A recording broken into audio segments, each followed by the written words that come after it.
All right.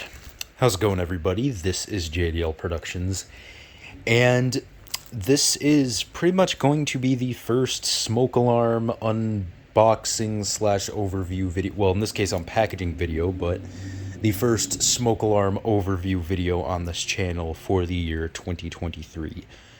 So, this year I am kind of going to be going back to sort of an old video style. As you can see, my phone is not on a tripod in this video. So yeah, that pretty much tells you everything. I'm going to be sort of making just more casual sort of videos again because, getting my tripod out, setting everything up, sort of, giving everything sort of a studio mode isn't really my thing. It's never really been my thing. I kind of miss the days back in like 2020 or so when I just used to make sort of casual videos like this, and that's what I'm going to start doing again this year. So, yep, here's the package. I guess let's go ahead and get right into it, shall we? Shipping label's on the other side, so I had to turn it over.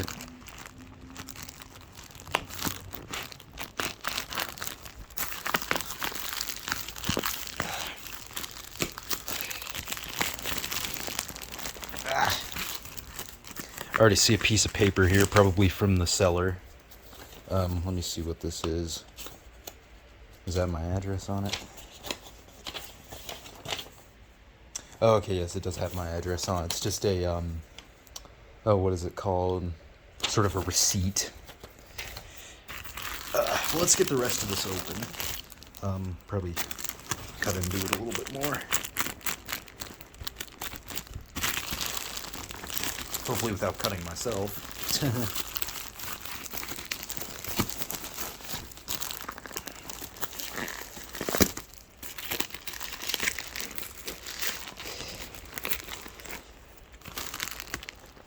And I may have to get a pair of scissors. Holy shit.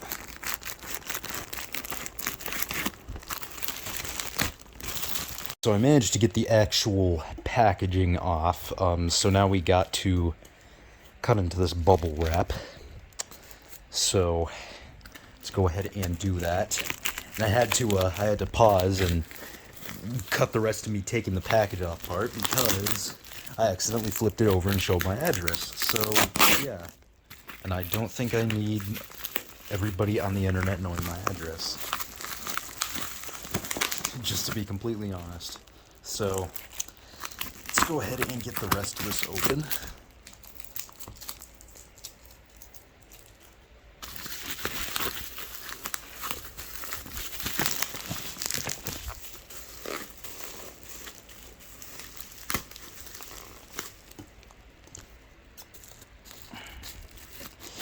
And this is a lot more difficult than I remembered it was. To sort of be doing this while holding the camera at the same time. Hang on. Alright, so I got all the bubble wrap off, and as you can see, the actual box to the unit is inside of this sort of plastic bag here. So I am going to go ahead and take it out. If at all possible. So here's the box. Now, as you can see, there are no markings on it or anything. It's just a plain sort of cardboard box. But the unit inside is very cool. So let's go ahead and pull it out and see what it is. Oh, it did come with a manual. Sweet.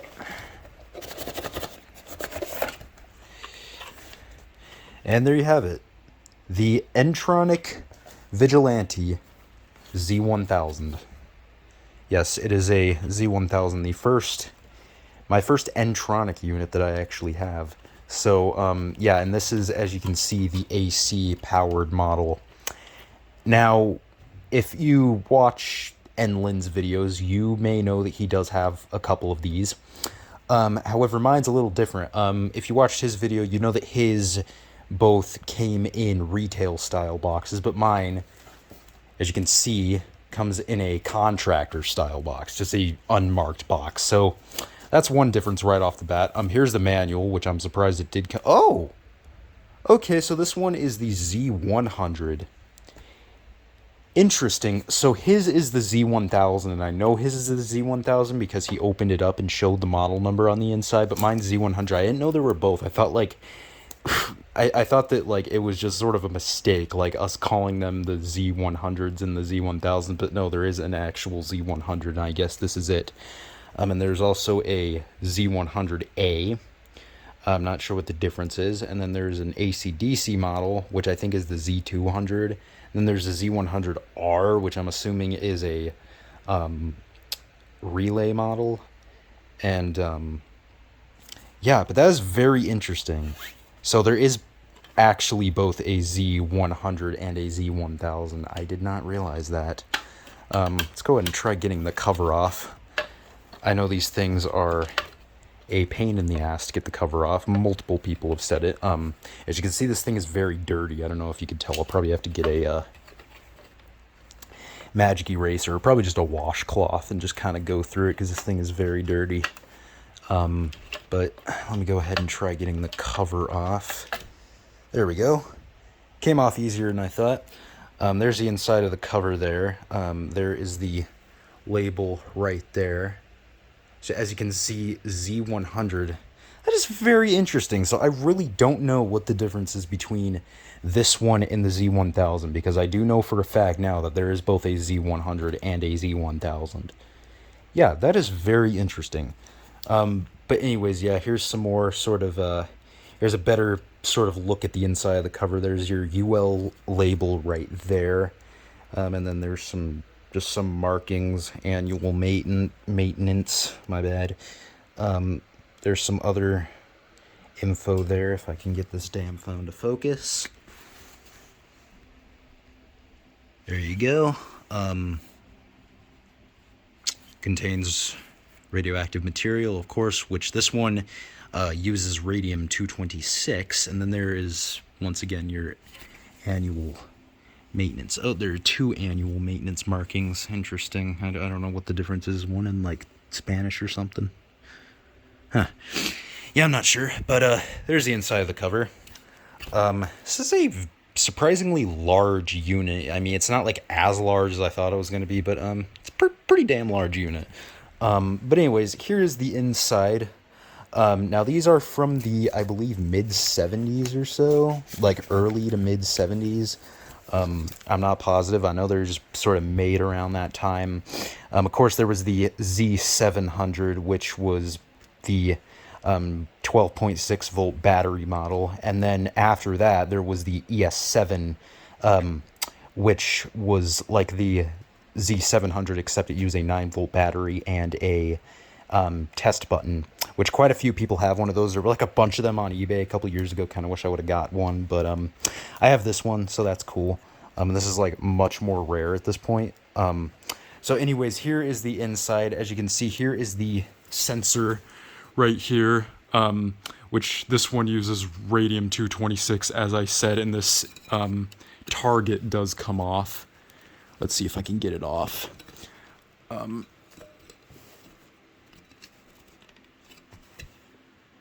Let's see, I know I can remove the target. I'm just trying to figure out how to do it. Oh, there we go. I got it off. There we go. I got the target off. I thought I did.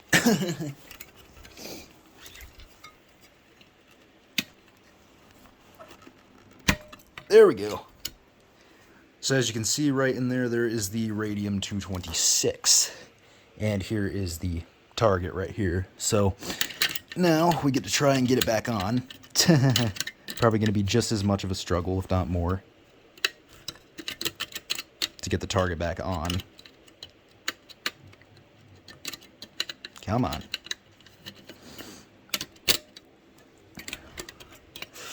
Oh man, I remember how fun it was to just make sort of casual videos like this without all the jump cuts. I think this is a lot more my style, though, just to be honest. Let's see, how do I get the target back on? Let's see if I can just align the little clips with the... Oh. There we go.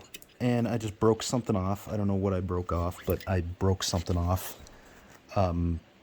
That's great. But as you can see, I got the target back on. But anyways, let's look at the rest of the inside. As you can see right here is the transformer, which that is there because as you can see, this one uses a Kobishi CLB27, so that's why the transformer is there.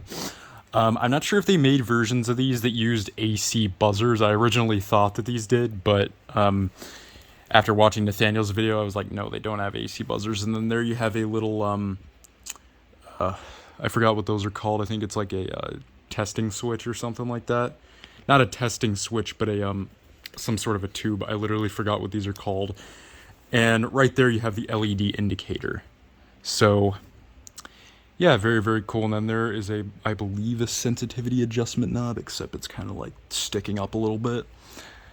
But yeah, I'm not sure what that part is that just broke off. I hope it was nothing important. But yeah, I'm probably not going to remove that target again anytime soon. So yeah, very interesting. Now let's take a look at the manual here. I didn't realize this. It comes with a California State Fire Marshal sort of paper here. And there's the date right there, as you can see, 1976. So these are a little later than I thought they would be, or than I thought they were, but yeah, very, very cool. There's your California State Fire Marshal sort of paper there. And here is the actual manual. So I am going to go ahead and sort of read through it just real quickly. As you can see, it pretty much folds out entirely. So let's go ahead and take a look. If you want to read anything, just pause. There you go. The Vigilante. And then here is the other side, right there.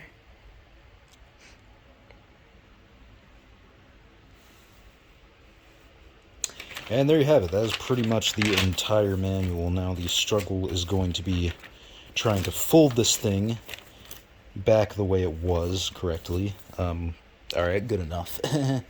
So, yeah.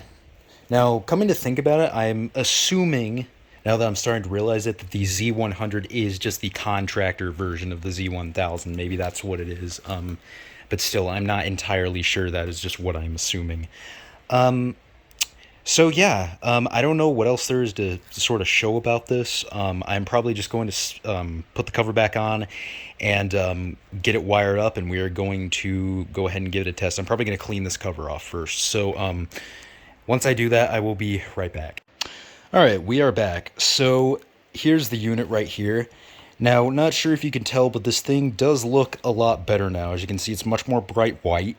And that is because I did clean it. Magic Eraser pretty much did the trick as it usually does. Well, as it pretty much always does.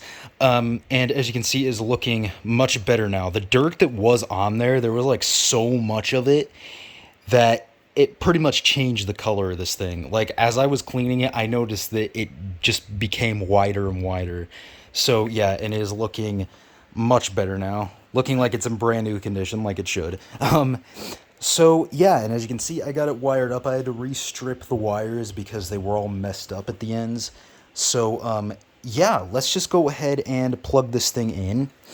Not sure what it's going to do. It's either going to power on or it's going to blow up my room. Who knows? But let's go ahead and see. Oh, there we go. So, as you can see, the indicator is on right there. And since this thing does not have a test button, obviously, we are going to use canned smoke. So let me go ahead and get my ear protection on because I don't know how loud this thing is going to be. And as you can see, I'm not sure if you can tell, the indicator's sort of fading out. I think it just does that. I'm not positive, but yeah, it's sort of fading out. But here we go. Let's go ahead and test this thing out. 3, 2, 1.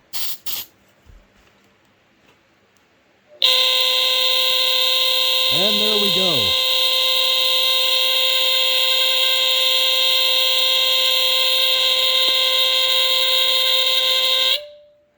Loud as hell.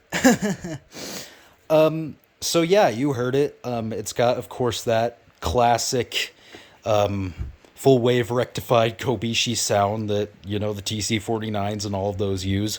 So yeah, very, very cool. I think I'm going to go ahead and do it one more time, because why not?